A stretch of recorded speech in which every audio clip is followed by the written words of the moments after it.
Punxsutawney, another one-run game. That's now 12 out of 40 games that we've scored less than 2 runs, which is 30% of the time. It is also the 18th out of 40 games we've scored less than 3 runs, which is 45% of the time. It is Tuesday, May 12th, 2026.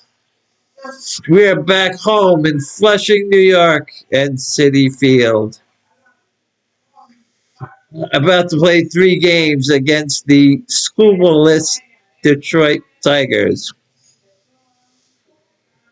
I am the Mets head, talking all things New York Mets, with a preview of Game 41 versus the Tigers. If you enjoy my content, I ask that you please like and subscribe to the Mets head on YouTube, Facebook, TikTok, and Instagram. Last game, the Diamondbacks got on the board in the second. Brassman gave up a leadoff single to Vargas and a walk to Arenado and was pulled for Tobias Myers, who should have started the game to begin with. It was silly to waste Brassman to pitch 1 inning. He should be saved for later in the game when really needed. Myers has had more starts and he can pitch longer than Brassman, which is what you need logically. Starting Brassman is illogical, so it must be a Mendy choice. But McCann bunted them over to second and third. He struck out Barossa, but then gave a double to the 9th hitter to put us down 2-0. Myers would only throw that 1 inning. Are you joking? And be replaced by Peterson. If you're going to bring a pitcher in to pitch 1 inning, bring in Kimbrel or Warren. You don't waste a long reliever by pitching 1 inning. We scored our 1 run in the 6th after a single by Benj and a double by Torres. Ibanez started off the bottom of the 6th with an error. A bad throw, a flat-footed bad throw pulled Vientos off the bag. Peterson got the next 2 out, but they gave up 2 singles and a triple to Marte, putting us down 5-1, which was the final score. I've been saying it for a month now. Myers needs to start because he can pitch multiple innings, then use Peterson if you need to. But Peterson did not pitch poorly. He pitched 5 innings and, yes, gave up 3 runs. But they were all unearned.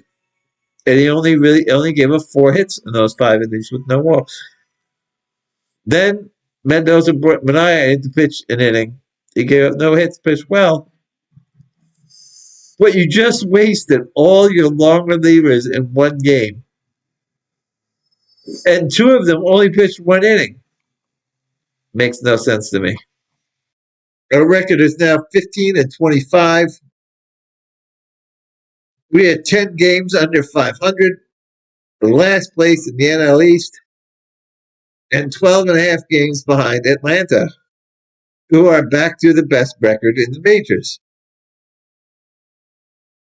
We are currently in a 3-way tie for the worst record in Major League Baseball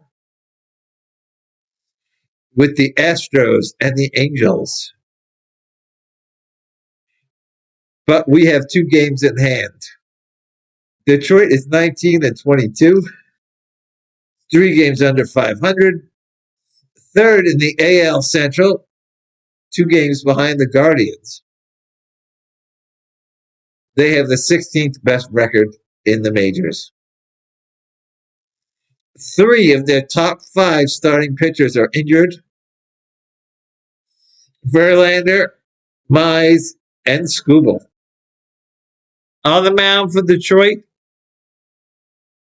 is the 30-year-old right-hand pitcher Jack Flaherty.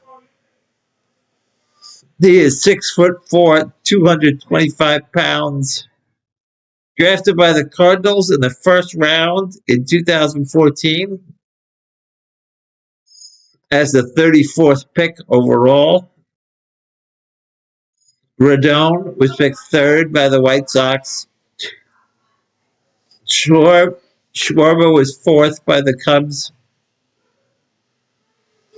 Aaron Nola was picked number 8. And we took Michael Conforto at number 10. Trey Turner was drafted 13th by San Diego. And Matt Chapman went number 25. This is his 10th year in the majors. He has pitched 184 games. Is 63-56 with a 3.80 ERA. And he has over 1,100 strikeouts in just under 1,000 innings. Last year, he pitched in 31 games. It was 8-15 with a 4.64 ERA. 188 strikeouts in 161 innings. This year so far, he's pitched in 8 games. He is 0-3 with a 5.56 ERA and 42 strikeouts in 34 innings pitched. A.J. Ewing has been brought up. I always thought he was the second baseman, but I looked and he's played 3 times more games as a center fielder than as a second baseman. So I guess they're going to bring him in and put him in center field. Last year, in single A, A plus, and double A, he batted .315 with a .401 on base percentage and an .830 OPS. He doesn't have that much power. He had 26 doubles, 10 triples, and 3 home runs. But he stole 70 bases. This year, he's played 18 games in double A, was batting .349 with a .481 on base percentage and over 1,000 OPS with 12 stolen bases. So they moved him up to AAA, where he played 12 games, was hitting .326 with a .392 OBP and an .827 OPS. If they bring him up, they should play him. I'd say lead him off, as long as that pushes Soto down. My suggested lineup for the Mets would inject A.J. Ewing at the top of the lineup. Try to utilize some of that speed and his hot hitting at the moment. Bichette and Soto were not enjoying batting first and second. Both batting under 100 this past week.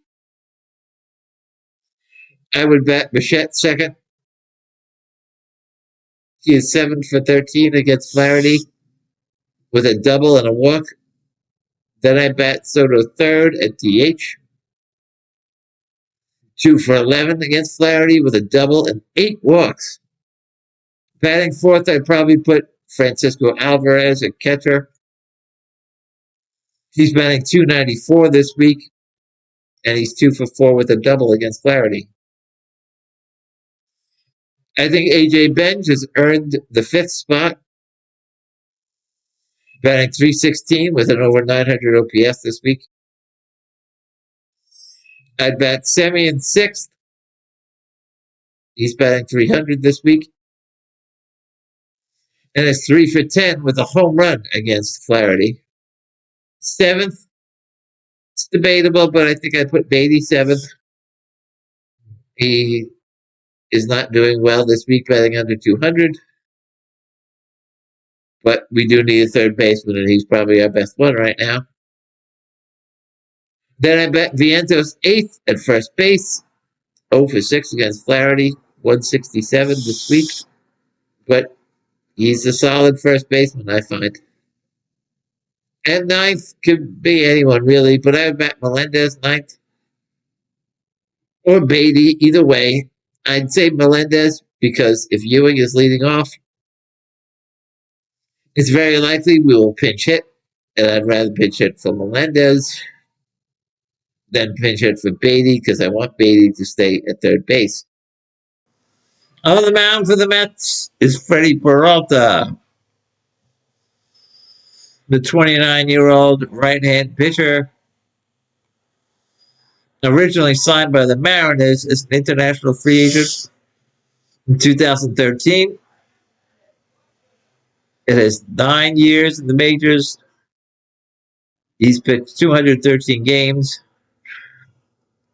is 71-42 with a 3.59 ERA